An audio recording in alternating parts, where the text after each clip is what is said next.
The heat actually indoors can become hotter than it is outside. A big heat wave to start off the week, and local AC companies are working around the clock to keep Coloradans cool. Our call volumes have more than quadrupled. Our calls, texts, everybody's trying to get a hold of us. A look back at some of the hottest days on record and the records we could set this week.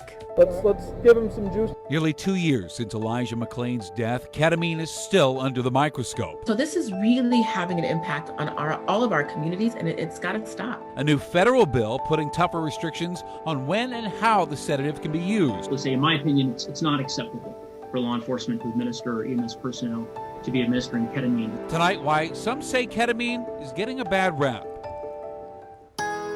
First, a scorching start to the week. We are under a Denver7 weather action day because we are about to see triple-digit temperatures. And we could even set some records tomorrow and Wednesday as well. Let's kick things off. Chief Meteorologist Mike Nelson with what to expect. Mike?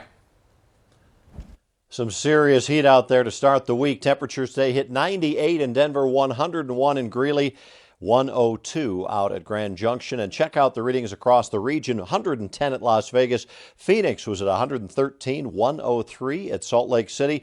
Combine the heat with the dryness. This is the drought index.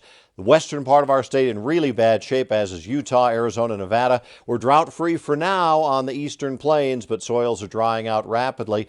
And we are seeing an increase in the number of hot days in the last 50 years. The summers are getting hotter, and that is due to the increase in carbon dioxide in our atmosphere. Global climate change over the last 140 years has warmed up globally about 2 degrees Fahrenheit. Each molecule of CO2 like a feather in a down comforter, helping to redirect that heat back down to the Earth's surface. So the shrinking Arctic ice, the hurricanes, the heat waves and droughts, the wildfires, all a climate change connection, and we'll see it over the next couple of days. All right, thanks, Mike. We'll see you in just a little bit. And I want you to look at this. It got so hot this afternoon, part of the Plum Creek Parkway buckled. Look at that.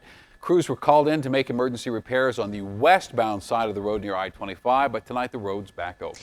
All right, so it's early June. It's really hot. It just feels too early for this heat in Colorado. And we did some digging and found the hottest weather of the year is typically in mid-July. So if you were thinking this is an early heat wave, then you are right. With global warming, we are seeing hotter weather earlier, so a heat wave like this is becoming more frequent. The earliest 100-degree day on record for Denver is June 11th, 2013. The record for June 14th is 102 degrees. That was set in 2006. And if you did hear it from Mike. We'll likely see record heat tomorrow and Wednesday. And in this kind of heat, you know the heating and cooling companies are working so hard to respond to service calls. Denver7's Addie Guajardo spoke with a local company about easy ways to stay cool in this heat.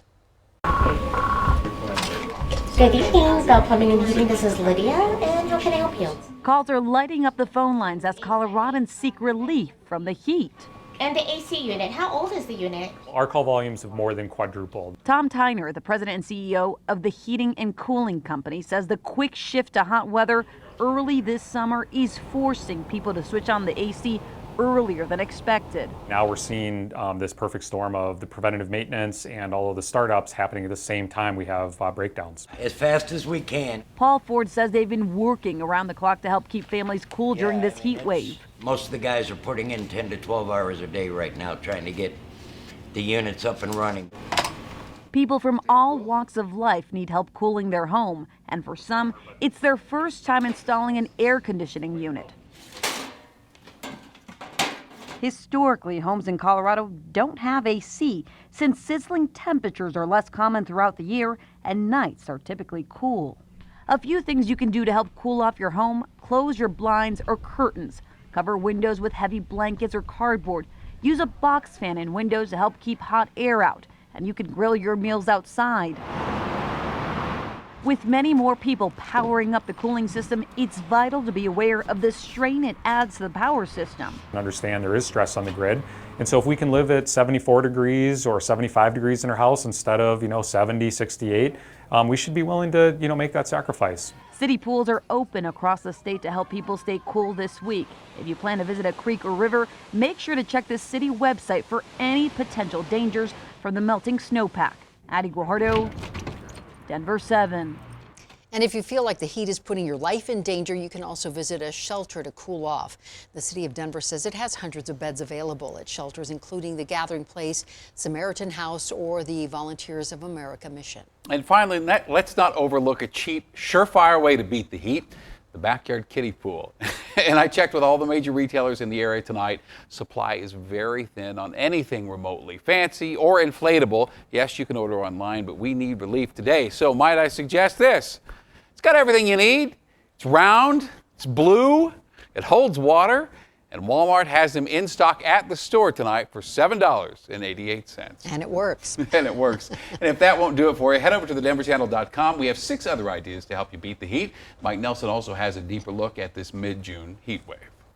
Major delays tonight at DIA for Southwest Airlines passengers. The airline says a system error is causing computers to go dark. One passenger wrote on Twitter they were stuck sitting on a plane for over an hour because the computers crashed. The crew on that flight is now telling passengers they may bring in stairs and buses to get them to the terminal. Now here's a live look at the air traffic over the airport. This is affecting both departing and arriving flights. However, in just the last few minutes, Southwest says it is resuming flight operations. We're told the third-party weather data provider was experiencing the outage, which is used to send weather data to pilots so they can safely operate the aircraft. Can we get like Versette and calm this dude down, or Haldol or something? Let's give him some juice to go to sleep. Tonight, renewed efforts to limit the use of the powerful sedative ketamine during encounters with police. The drug was called into question after the arrest of Elijah McClain, who died in police custody in 2019. The Aurora paramedics injected McClain with 500 milligrams of ketamine after incorrectly estimating his weight. Now, that would be a dose for a 200-pound person. Elijah McClain weighed 143 pounds. Now, the coroner has ruled his death undetermined, but could not rule out a negative reaction to the drug. And then the state announced it would study the use of ketamine. And just a few months ago, after a temporary ban on the use of the drug, Aurora Fire Rescue announced they would stop using ketamine. And then today, nearly 2 years after Elijah's death, Congressman Joe Neguse introduced legislation that would ban police from using ketamine during an arrest. And keep in mind, law enforcement don't administer the drug. It is paramedics and EMTs who do. Now, they're supposed to decide when and how to use the sedative, how much to use. In Elijah's case, it was administered at the direction of police on the scene. As Denver7 Sloan Dickey reports, this proposed law would stop that from happening again.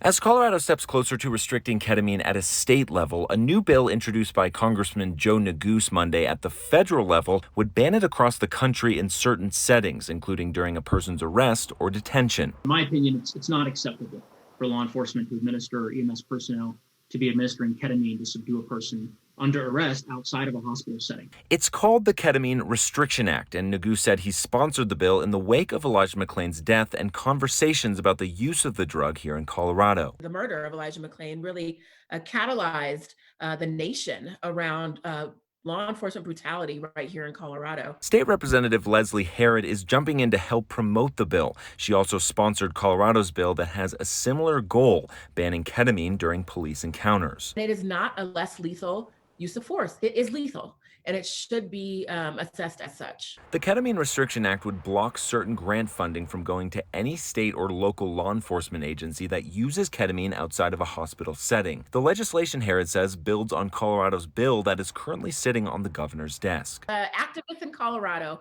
and the conversations we've had here have really sparked a national conversation and hopefully will spark nationwide change. According to the Colorado Department of Health and Environment, ketamine was administered 455 times in the state in 2019 before it was banned in many jurisdictions in 2020. Ketamine is typically administered when someone is in a state referred to as excited delirium, showing signs of aggression or distress. People do not possess superhuman strength. But on the same day this bill was introduced, the American Medical Association released a statement on Monday opposing the term, saying current evidence does not support excited delirium as an official diagnosis. There has been a racial component.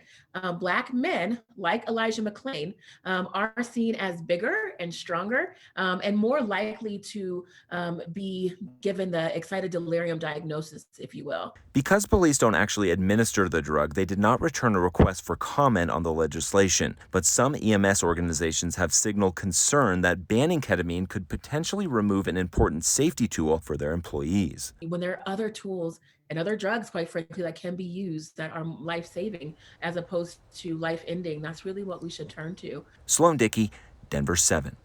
And now let's take a deeper look at who can administer the drug. The state health department gives waivers for first responders to use ketamine to treat so-called excited delirium. Again, that's what the American Medical Association says isn't a legitimate medical diagnosis. And we did some digging and found more than 90 agencies across our state, from Aspen Ski Company to Bandimere Speedway, have approval.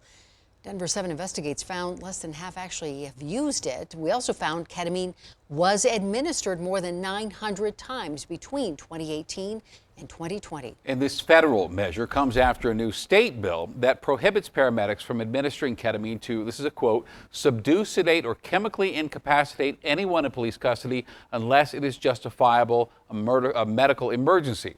Now, police officers would no longer, under the state bill, allowed to direct medical responders to administer this drug. Now, we are still waiting for the governor to sign it into law. And when ketamine was initially called into question, emergency room doctors across the country, including 25 right here in Colorado, defended the use of the drug used to sedate people. We also visited an Inglewood ketamine clinic that uses the drug to treat mental health illnesses. This includes patients with PTSD, OCD, or suicidal ideation. And the co-founder of Rocky Mountain Mind and Body says this drug is getting a bad rap. We are often able to get suicidal thoughts down to zero, and think of the impact that that has on a patient's life. Keep in mind, this federal bill wouldn't have any impact on clinics like this or have an impact on the use of ketamine in hospital settings. I haven't exercised in 6 months because, every time I do it, I'll be breathless for a good hour, hour and a half. COVID long haulers still battling symptoms. You feel left behind in a way, but at the same time, you feel betrayed. Tonight with America on the Rebound, why they say it is still too soon to put this virus in our past. So many pockets of this country who have no idea of what it is. Plus, this week we're taking time to reflect, to remember U.S. history, to celebrate freedom in our communities of color. Juneteenth is something that everyone needs every year.